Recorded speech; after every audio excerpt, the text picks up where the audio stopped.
Morning, good afternoon to you, sorry I should say, Keith, and anybody else that's on the call. Good morning, good afternoon, depends on where you are. So those who don't know us, I'm Greg Hamlin, founder of Trades Coaching and Builders Profits, and got joined by Keith. Keith's coach in the US. Now, Keith, I'll just hand over to you, so just introduce yourself. Yeah, just real quick, hey everybody, this is Keith Williams. I am the Northwestern Hemisphere version of Greg, so it's actually evening here, and it's half a day behind. So we're covering it all. Cool. We won't say anything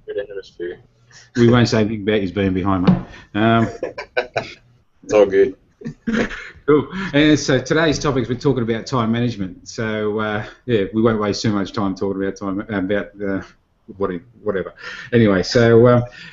We've all got the same 24 hours. I suppose you've got the same 24 hours as I've got up there, only it's a little bit further behind us. So we've all got the same 24 hours as everybody else. It's really what we do in that 24 hours that makes the difference. And so it comes down to, it's not really time management that you need to look at, it's really your task management. And that's what we're going to focus on, is really how do you get more time back into your day, or how do you get some of that time back so you're not, I hear it a lot, builders, trades, contractors, they're working really long, hard hours. They get up, crack a dawn off. Well, my father was the same thing. Up really early, off to work. Work all day, and knock off 3:30, 4 o'clock. I mean, I used to do the same thing when I was in the construction industry in Canberra. You're in at work 7 o'clock, 7:30. You're off the job at 4. 3:30, 4 o'clock. You go home, you do a little bit of paperwork, you might spend an hour or two with the family, and then straight back into the office to do quotes and doing those sort of things as well at the end of it. So, the days are really long, and you're trying to fit everything in. So it really is about task management. How do you identify the task, and how do you fix the task so you can get some more time back, so you can spend more time doing the quality things you want to do. Most people didn't go into business to, work long, hard hours, slog their guts out, for want of another term, and 9 times out of 10 for less than a normal paycheck. So the idea is to be able to get your time back. Most people go into business for freedom and lifestyle, because that's what they think business is, and good cash flow and all that sort of stuff as well. So with the time management, it comes down to, there's a great book written by Stephen Covey, actually. It was The 7 Habits of Highly Effective People. He's got this theory. You imagine you've got a bucket and you put all the big rocks in first. What happens is people end up throwing, let's put an analogy on it. There's big rocks, which are maybe spending time with your family, doing the quotes, or working on the business. Those sort of things are your big rocks. And then you've got all the little pebbles, the day-to-day bits and pieces that can come at you, the urgent but not, the important and urgent tasks that come at you. Then you've got all the sand stuff that can be just a filler, and then you can fill it up with water. So to go through the analogy of the jar, of the bucket, let's say you put your big rocks in, and you ask people, and you say, okay, is it full? And say, yeah, the jar's full, it's filled with big rocks. But when I was saying before, then you can throw pebbles in, and you shake those pebbles down and around the jar, and then, is that jar full? Then you think, yes, it's full, but really, can you fit some more in? So you throw some sand in there, and you can fill the jar up with sand, and then you've got then you think it's all, okay, well, you can't fit any more in there. Now, this is like a tradie or a builder, that's like their day. They can't fit any more in. Then all of a sudden, they've got more stuff coming at them. And then, so in the jar example, you put water in it, and then you've got the jar that's really full. So the idea is, if you try to put the water, sand, and small pebbles in first, and then try to fit your big rocks in, there's no way of getting the big rocks in. So in that analogy, if you were to put the sand in first, and then try and put the big rocks in, you've got to try and force them in there somehow, and that sort of stuff. And that's the same analogy as, you've got what we call non-urgent but important tasks to do, and that's things like working on the business and stuff like that. But they get thrown out the window because you haven't got the time to do them, and those are the things that are going to buy you freedom in your business.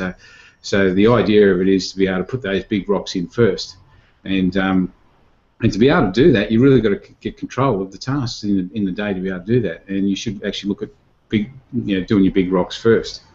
So there's a couple of tools that we suggest that we use with our clients, and now one of them is a really simple to-do list, and years ago, I was working with a couple of other coaches, and I did this video on to-do lists, and he said, "Mate, it's too simple." And I said, "Well, I mean, I've tried other types of to-do lists over the years. We've got all these. We've got an advanced to-do list that we tried. I think you tried it not long ago too, didn't you, Keith? We went through this advanced to-do list. Now, I started it. I used it for the tried to force myself to use it for the 4 weeks, but it was so complicated that I ended up slipping back to the simple to-do list, because if it's too complicated, people don't follow it, and if you don't follow something, all you've done is wasted your time again. So the simple to-do list, there is a process with the simple to-do list, but it's probably one of the best time management tools that you can come across. It's the to-do list. You have the to-do list, but what you need to do is the process that's behind that to-do list. It's easy to write out a list of things and have. I talk to builders and they say, "Oh yeah, I'll do a to-do list. I've got my diary. I write down everything I've got to do for the day, and then I go off and do it." But they're missing the 2 extra steps, and there's 2 steps in it. There's the actual prioritisation of the to-do list, and actually the process of sitting down at the end of each day and making sure you've prioritise it for the next day. So that's taken 15, 20 minutes, half an hour, whatever it takes, time out to be able to look at your to-do list, look at what's coming up the next day, and do it for the next day, not do it the day of it or that morning or as you're going through the day, which a lot of them do. It's about sitting down and taking that time out at the end of the day, looking at what the tasks are, and then when you're looking at the tasks, then prioritise them by the big rocks. Do your big rocks first. And when I say big rocks, like I was saying before, one of the big rocks is working on the business. So another tool that we suggest we use with our clients is a default diary. And that default diary is when you have specific times that you're going to do things. Now, I was working with a landscaper quite some time ago, and he's, he was one of those guys, you ring him up, and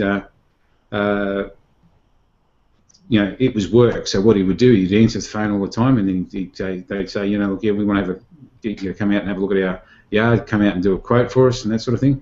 So he'd nearly always down tools or find a time that could do anywhere where he could fit it in to go out and see these clients. So although it's a big rock, it was trying to jam it in amongst everything else.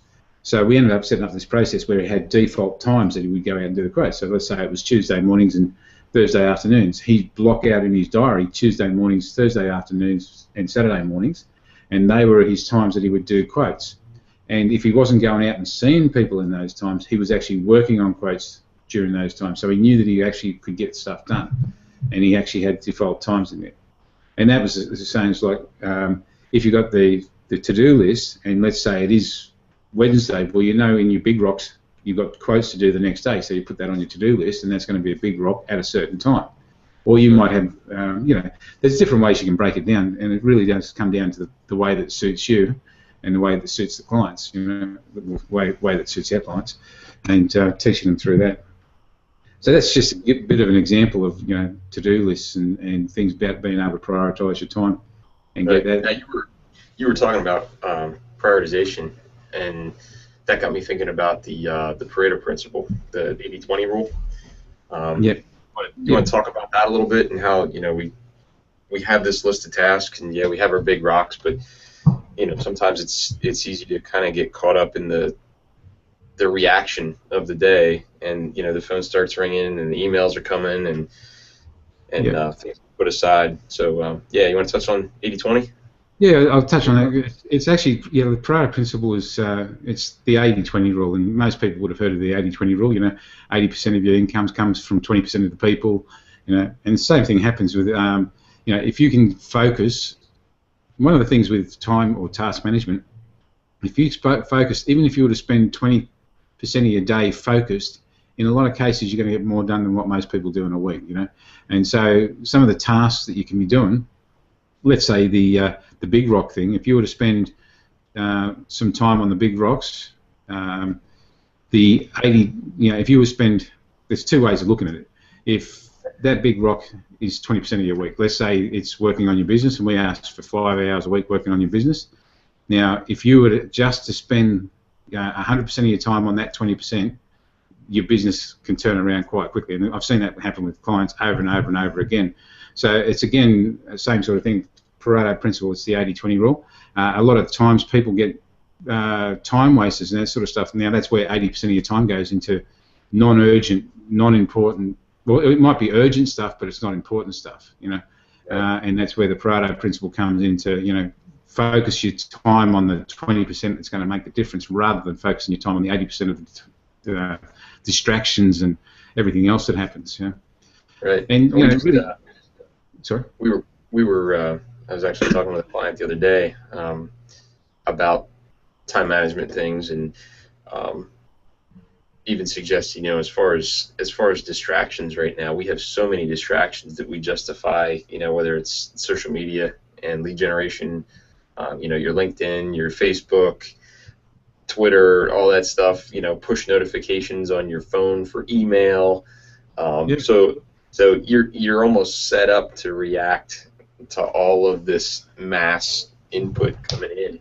So, you know, in talking through that, I said, well, you know, you come in the office in the morning and getting back to working on your business, right? You know, you got to put that big rock in there of on your business. Why not check your emails an hour and a half, 2 hours after you get into the office?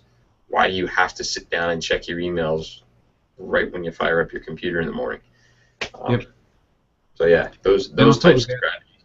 I'll talk about some strategies about those in a minute, but I was talking to I've got two 18-year-old girls, and it's funny. One of them is so tied up with the phone. You know, it's like I think back to when I was a kid, or even just 10, 15 years ago. You know, when was it that the actual phone took over your life? You know, your mobile phone. Everybody's, you know, we just had a call a minute ago just before we started this. Okay, it's a client. I've got to ring him back later. But you know, it was like, oh, I'm about to do a hangout.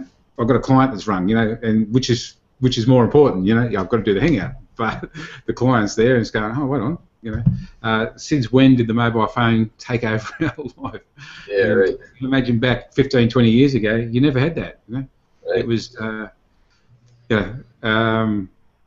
mean, I get frustrated because we've got little black pockets in some of our shopping centres over here where you try to ring somebody and you can't get through to them. And I know when my wife's out shopping, I'm going, oh, I'm frustrated. Why can't I contact her? You know, because I know she's in a part of the shopping centre that's got a blackout.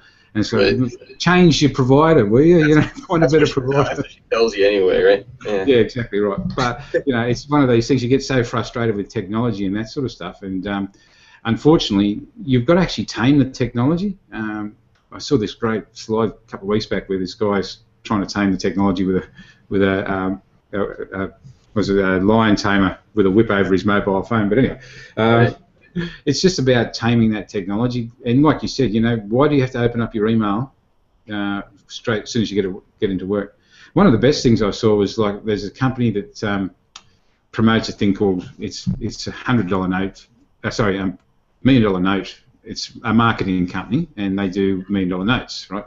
And this is really taking time management to the nth degree. You know, you ring him up, and if it's any time between 9 o'clock and 1 o'clock in the morning, you'll get a message saying, I check my phone messages at 1 o'clock. Any messages that come in, and we'll return your calls sometime between 1 and 2. So he's really got control of his time to the extent that he actually tells people when he's got them. Now, some of the biggest mistakes I see builders and tradies make is they leave their phones on after hours, you know.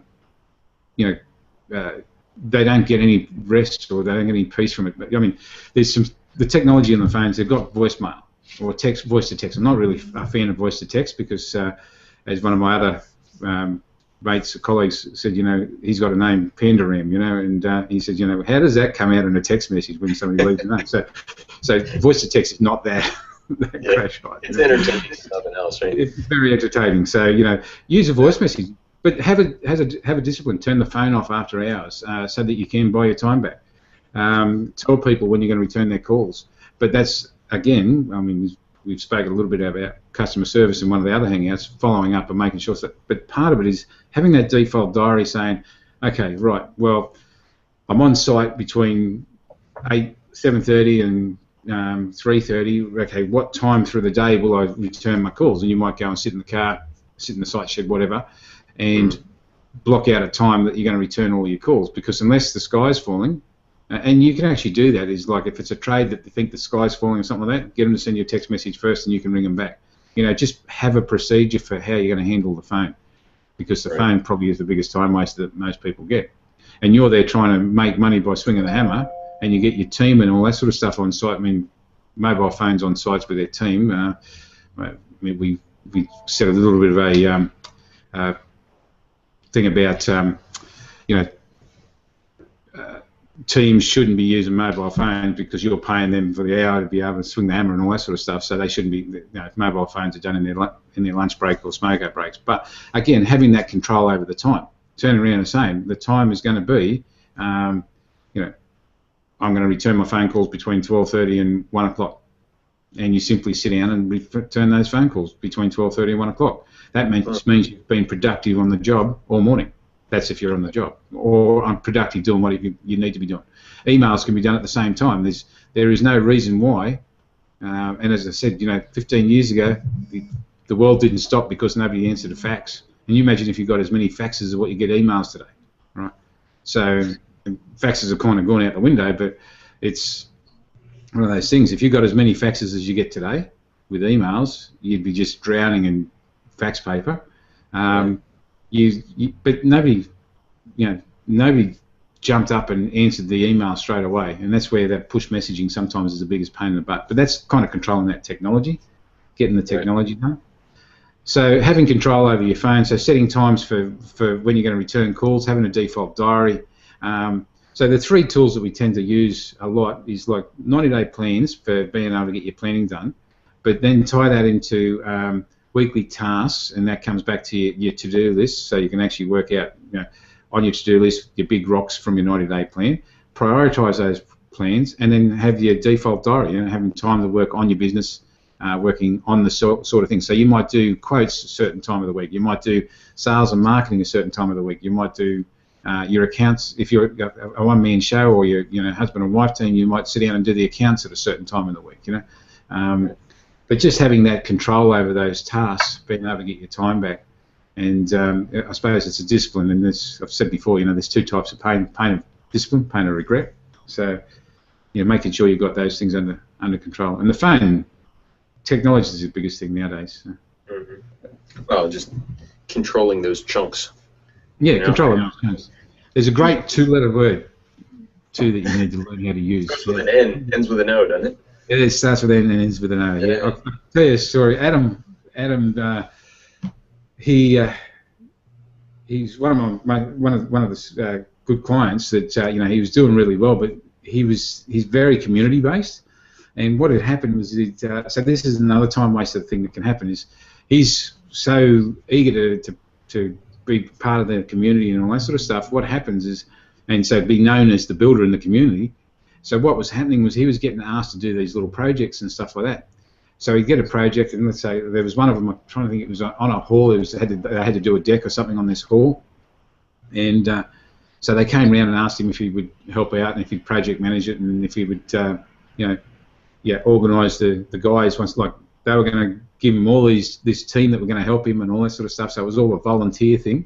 And he said, yeah, no problems at all. And so he did it the first time. And guess what? There's Adam, and his crew had to come in and do the job because the volunteers didn't turn up, right? Yeah, there's the 80-20 rule, right? That's exactly right. Yeah. He got the 80% of the job that he didn't want. But so he had so he had that sort of thing happening. After the second or third time, he kept on saying to me, he said, I've got another project to do. And I said, okay, so what's this project? And he said, it's a community-based one, blah, blah, blah. I'm going, Adam, you're telling me you've got time issues at the moment. How are you going to fit that in? He said, no, I'll find a way. And I'm going, okay, great. There is that two-letter word. In the end, after a fair period of time, we had to then turn around. And he just said to me, it's like, mate, I wish I'd said no. It's every time he came up with something, it didn't really give him any extra work in the end. Gave him extra kudos, and he's got his name there. But whether it actually got him any extra work in the end, he doesn't know. There's no test and measure in place for it. There's nothing like that. He couldn't really tell people where they came from. Like, he's got test and measure for other things, but he couldn't tell if that community-based work did anything or not. Gets his name in the paper and that sort of stuff, so it's a little bit of recognition. But at the end of the day, he would have been better off spending that time working on stuff that proper sales and marketing and stuff like that. Right. So being able to say no is another thing. You don't have to be the the one that says yes. A yes man, ends up in the issues where I don't know if you've seen that movie. I think it's called Yes Man or something like that. And he says yes to everything and doesn't deliver anything. So you don't want to be in that sort of person. Right. Well, and I know, just because of our market, working with builders, we deal with. I get some pushback sometimes with the default diary, and the importance of having team meetings and communicating and making sure that everybody's in the loop on what needs to get done. And well, we can't always have a team meeting because sometimes I've got to go out and there's things that come up on the job site, and sometimes I need to be there to maybe to pour a slab in the morning, and my team meetings are in the morning. And again, that's kind of where having that locus of control and stepping back and saying, you know what, just like your emails on your phone, I can set my phone not to push emails through to me. I can set it so that the emails aren't controlling me, I'm controlling the emails. I can set it up so that the job site isn't controlling me and my team meetings, I'm controlling it. I mean, how many builders out there listening actually pour a slab at 3 o'clock in the afternoon? That's right, yeah.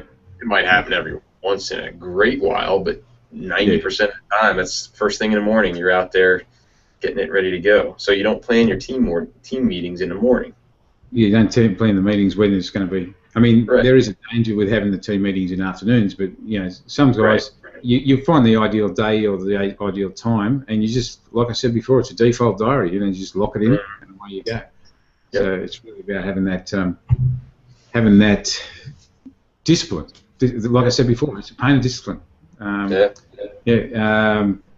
Will the earth stop if you don't get out on the site? Sometimes there is issues with that where you need to go out, but if it is a team meeting, who said you had to run the team meeting as well? There's other people that can run it. So if you do have to be out, but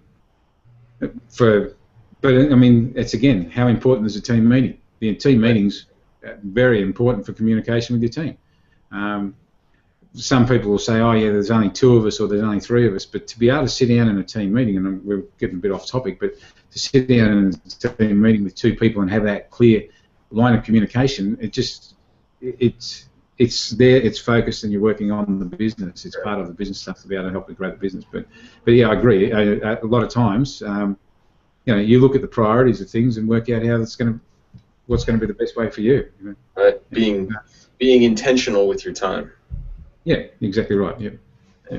Getting again, it's a task, and it's one of those big rocks, and you've got to make those big rocks fit in where they've got to fit in. And that's the ideal. Is some of these other to-do lists that I was talking to you about, or you and I both looked at.